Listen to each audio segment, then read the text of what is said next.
이스라엘 모든 지파 백성들이 변론하여 이르되 왕이 우리를 원수의 손에서 구원하여 내셨고 또 우리를 블레셋 사람들의 손에서 구원하셨으나 이제 압살롬을 피하여 그 땅에서 나가셨고 우리가 기름을 부어 우리를 다스리게 한 압살롬은 싸움에서 죽었거늘 이제 너희가 어찌하여 왕을 도로 모셔올 일에 잠잠하고 있느냐. 다윗 왕이 사독과 아비아달 두 제사장에게 소식을 전하여 이르되 너희는 유다 장로들에게 말하여 이르기를 왕의 말씀이 온 이스라엘이 왕을 왕궁으로 도로 모셔오자 하는 말이 왕께 들렸거늘 너희는 어찌하여 왕을 궁으로 모시는 일에 나중이 되느냐. 너희는 내 형제여 내 고륙이거늘 너희는 어찌하여 왕을 도로 모셔오는 일에 나중이 되리여 하셨다 하고 너희는 또 아마사에게 이르기를 너는 내 고륙이 아니냐. 내가 요압을 이어서 항상 내 앞에서 지휘관이 되지 아니하면 하나님이 내게 벌 위에 벌을 내리시기를 바라노라 하셨다 하라 하여 모든 유다 사람들의 마음을 하나같이 기울게 하매 그들이 왕께 전가를 보내어 이르되 당신께서는 모든 부하들과 더불어 돌아오소서. 왕이 돌아와 요단에 이르매 유다 족속이 왕을 맞아 요단을 건너가게 하려고 길갈로 오니라. 우리가 신앙의 삶을 살다 보면 여러 가지 뭐라고 해야 될까요? 선택의 순간들, 그러니까 고민이 되는 순간들이 있습니다. 그 중에 한 가지가 바로 이것인데 선의의 거짓말을 해도 되는가? 그러니까 선한 일을 위해서 필요에 의한 악은 우리가 행해도 되는가 하는 것입니다. 성경을 읽기 위해 초를 훔쳐서는 안 된다는 말이 있다고 합니다. 그러니까 이것은 우리의 목적이 선하고 정당하다고 해서 그 과정과 절차를 무시하고 악을 행해서는 안 된다. 그러니까 옳지 못하다 하는 의미가 되겠습니다. 오늘 말씀에 이 다윗이 왕위에 복귀하는 과정에서 우리는 하나님의 어떤 거룩한 뜻을 이룰 때에도 과정과 절차가 정당해야 됨을 우리가 한 번 더 보게 됩니다. 다윗이 왕위에 복귀하는데 필요한 절차가 있었습니다. 그러니까 다윗은 다른 사람도 아닌 아들에게 쫓겨났죠. 아들 압살롬에 의해서 반역을 당했고 또 예루살렘 성을 버리고 피신했고 또 이스라엘 백성들은 그 압살롬을 기름 부어서 그들의 왕으로 삼았습니다. 압살롬이 죽었다 하더라도 다윗이 왕위로 복귀하기 위해서는 이스라엘 백성의 재신임 절차가 필요했던 거예요. 다시 한번 우리의 왕이 되어 주십시오 하는 그런 절차가 필요했다는 거죠. 이스라엘 백성은 압살롬이 죽었으니 다른 사람을 왕으로 세우자 이렇게 여론을 몰아갈 수도 있었습니다. 다행히 이스라엘 모든 지파가 다윗 왕이 과거 행했던 일들, 블레셋과 싸워 이스라엘을 구원했던 일들, 그런 일들을 회상하면서 다윗 왕만한 사람이 없지, 다윗 왕을 다시 이 왕위로 복귀시키려고 결의를 합니다. 그런데 이상하게도 유다 지파가 오히려 소극적이었다는 거예요. 다윗이 유다 지파 출신임을 고려하면 굉장히 좀 의아합니다. 적극적이지 못했고 그들은 망설였습니다. 그들 중에는 당연히 이 다윗이 왕으로 복귀하면 압살롬을 지지했던 사람들이 있었을 것입니다. 그래서 다윗이 왕에 복귀하면 내 목숨이 위태롭겠거니 또는 내 삶이 어렵겠거니 이렇게 두려워하는 자들이 있었다는 거죠. 다윗은 사독과 아비아달 이 두 제사장을 유다 지파에 보내어서 그들이 자신의 고륙임을 강조합니다. 그러니까 내가 유다 지파 출신 아니냐, 너희가 나를 지지해 주어야 내가 힘을 받을 것이 아니냐.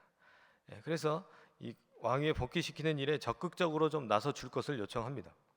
또한 아마사에게는 장차 요압의 뒤를 이어서 이 군대 장관 자리를 약속함으로써 자신의 복귀에 좀 앞장서 줄 것을 요구하지요. 이러한 노력이 결실을 맺었고 다윗은 이스라엘과 유다 지파의 신임을 받아서 결국 왕위에 다시 오를 수가 있었습니다. 이렇게 왕위 복권에 온 백성의 재신임이 필요했던 것은 이 눈에 보이지 않는 이 하나님의 역사를 백성의 민심을 통해서 증명해야 했기 때문입니다. 다윗은 백성의 재신임을 기다리지 않고 당연히 곧바로 예루살렘으로 가서 그 왕궁을 차지하고 스스로 왕이 될 수가 있었어요. 하지만 절차와 순리를 따름으로써 아주 큰 일을 치른 이 이스라엘 백성들, 그러니까 반역을 도모하고 그것을 지지했던 이스라엘 백성들의 어떤 안정을 찾을 수 있도록 다시 한번 다윗을 중심으로 나라가 온전히 서갈 수 있도록 조치를 한 것이죠. 이처럼 모든 일에는 순서가 있고 정확한 시간이 있는 법입니다. 상황이나 모든 환경이 그렇게 왕 위에 앉으세요, 다윗이요 왕이 되어 주세요라고 하는 것 같아도 하나님께서 확실한 믿음을 주셨기에 다윗은 조급해하지 않고 이 순서와 절차를 통해서 올바른 왕위의 자리에 다시 오르게 된 것입니다. 이처럼 너무 당연한 일이라고 해도 우리는 모든 일에 순리와 정당한 절차, 이것들을 따라서 좋은 결과를 내어야 하는 것이죠. 다윗은 비록 자신이 범죄하여서 이 압살롬의 반역이라는 이 참담한 일들을 겪었습니다. 하나님이 자신과 왕위를 지켜주실 것을 당연히 또 신뢰하고 있었습니다. 하나님이 그의 아들을 통해서 성전을 받으실 것이 바로 다윗의 이 왕위를 견고하게 하실 것을 다윗에게 이미 일러주었기 때문에 그렇습니다. 그러니까 다윗이 성전을 짓고자 했을 때 하나님은 다윗이 아니라 다음 왕을 통해서, 아들을 통해서 성전을 짓겠다고 하셨잖아요. 그럼에도 다윗은 그런 확실한 믿음이 있음에 불구하고도 순리와 절차를 무시하지 않았다는데 우리가 다시 한번 눈여겨볼 만합니다. 우리 역시 하나님의 뜻을 이루는 과정에 있습니다. 우리가 무슨 일을 하든 하나님의 뜻을 위해서 하잖아요. 그 과정 속에서 주변 사람들의 어떤 동의를 얻는다거나 또 이 순리와 절차를 따라야 하는 것은 어찌 보면 당연한 겁니다.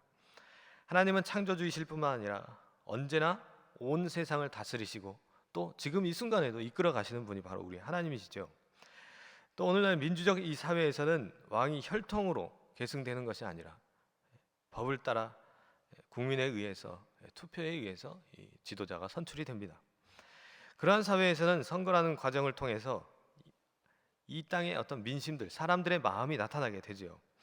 그러므로 성도는 하나님께서 선한 권력자를 택해 주실 것을 우리가 끊임없이 기도해야 합니다. 하나님이 악한 자에게 권세를 주시면 모두에게 화가 임할 수밖에 없죠. 또한 이미 선출된 우리 권력자가, 통치자가 하나님의 뜻에 따라 바르게 권력을 사용하도록 우리가 열심을 다해서 기도해야 합니다. 성도는 자신이 속한 공동체에서 하나님의 뜻이 이 땅에 이루어지기를 위해서 힘쓰고 기도해야 하는 것입니다. 하나님은 전능하시고 또 정의로우시고 또 모든 일의 과정까지도 바르게 가도록 감찰하시는 분입니다. 그러므로 사람이 하나님의 일을 한다는 그 명분 아래 어떤 불법과 어떤 편법들을 사용한다면 하나님의 뜻을 어기는 것이 되는 것입니다. 성도는 모든 일의 목적과 과정에서 바르게 행함으로 그 하나님의 거룩하심을 이 땅에 나타내야 하는 사람들이죠. 우리 주님께서 원하시는 그 모습, 처음부터 마지막까지 그 모든 과정까지도 하나님의 마음을 시원하게 해드리는 그러한 매일의 삶을 살아가시길 주님의 이름으로 축복합니다. 기도하겠습니다. 사랑의 아버지 하나님, 감사합니다. 오늘도 이 아침 이른 시간부터 아버지 하나님을 찾아 이곳에 나오게 하시고 또 하나님의 말씀을 들으며 이 하루를 시작하게 하신 하나님께 감사합니다. 오늘 하루의 모든 시간도 하나님 아버지께 드리오니 하나님 저희들을 사용하여 주셔서 저희들과 늘 함께하여 주시고 하나님의 모든 선한 일을 이루어가는데 부족함 없도록 주님 도와주시옵소서. 하나님께서 우리를 사용하실 때 아버지 우리가 하나님의 그 온전한 뜻에 합한 자로서 하나님의 뜻을 이루어가게 하시고 저희들의 모든 상황과 환경을 통하여서 하나님의 영광과 하나님의 뜻이 이 세상에 드러나는 귀한 일 가운데 저희들을 사용하여 주시옵소서. 하나님 사랑하는 우리 백운교회를 또한 이 시간까지 이끌어 주심에 감사합니다. 하나님 앞으로의 모든 시간들도 주님의 뜻 안에서 주님의 은혜로 이 길을 걸어가게 하시고 우리 백운교회가 그리스도의 온전한 몸으로서 더욱더 성장하며 아름답게 성장해 나갈 수 있도록 주님께서 늘 함께하여 주시옵소서. 또한 세우신 우리 담임 목사님 하나님께서 귀하게 사용하여 주셔서 많은 일들을 감당하고 계시는데 이렇게 영육간의 부족함이 없도록 또한 강건한 모습으로 주님의 일들을 감당해 나가실 수 있도록 주님 함께하여 주시고 특별히 이 한 주간 또 이렇게 휴가로 보내고 계십니다. 이 잘 충전되어서 하나님의 일을 잘 감당해 나가시는데 역동적으로 일들을 감당해 나가실 수 있도록 잘 쉬는 시간이 될 수 있도록 주님 안에서 편한 안식의 시간을 누리실 수 있도록 주님 함께하여 주시옵소서. 오늘도 이 시간을 통하여서 우리가 하나님을 보게 하시고 하나님을 만나게 해주심에 감사합니다. 우리의 모든 시간 가운데 함께하실 하나님을 찬양하며 예수 그리스도 이름으로 기도합니다. 아멘.